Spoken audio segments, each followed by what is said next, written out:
Well, I have a project today.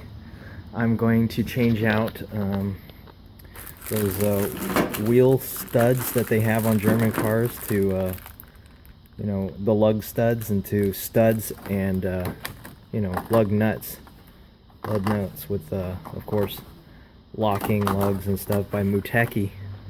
And today, of course, I'm going to use my awesome quick jack. To be continued. Hey guys, I wanted to show you something that's kind of interesting. Audi comes with this very plastic, flimsy looking tweezer tool, and it has like little hooks on the end. So you have to have that in order to get these little things off. I'm sure a little pick tool can do it. It's kind of crazy. I couldn't find my pick tool, but I'm glad I found this. So when to get to the lugs, you stick this thing in here, and then you just, if I can do this one-handedly. See, it hooks on just like that, and then you squeeze a little bit, and then you pull. See, and it hooks on. That will be the last time I have this. Imagine if this thing broke on you, this flimsy plastic, and how much I work on cars actually with my honey. This will be a pain in the butt. So I'll just show you again one more time here. This is a interesting little contraption they came up here to make it, I guess, look cleaner. But I'm going with aftermarket lugs anyways. So that's how you do that. Of course, I'm normally not doing things one-handed. There you go. So I can finally loosen these up and change them to wheel studs and nuts. God, that brake is huge. 14.6 on a small car. Supercar stuff. And this is huge. 8 piston calipers. My God, that'll be fun to service when it comes time. Anyways, continue. These are the lug stud conversions over these stupid... No, these are lug studs, excuse me. And we're going to stud conversion so then we can use the lug nut.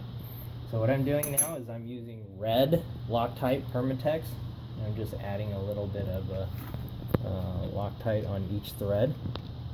And that's all I do right there, and I just put it by hand. And I just screw it into where the bolt was.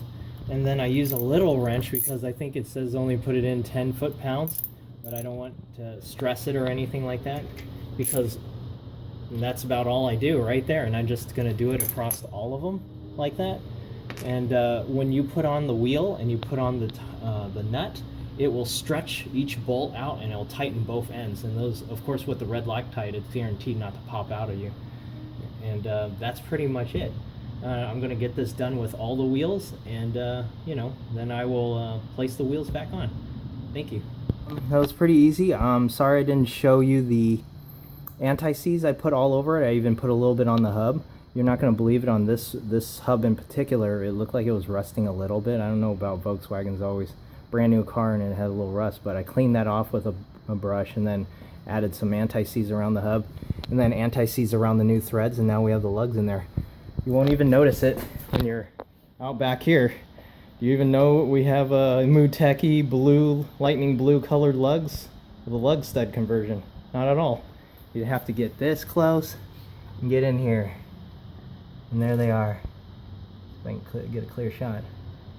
There they are. And that's the locking, wait, no, that's the locking one.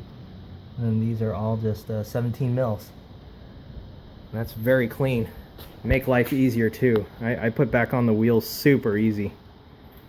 I'm gonna go over to the front real quick. You can see the same thing. There you go. There it is. Beautiful. Clean. My honey picked those lugs and the colors, the accent. She likes that accent, the blue and black. It's a little subtle her thing. It's a nice touch, but I don't like those wheels that look like staplers. We'll change those out someday soon. Thanks for watching.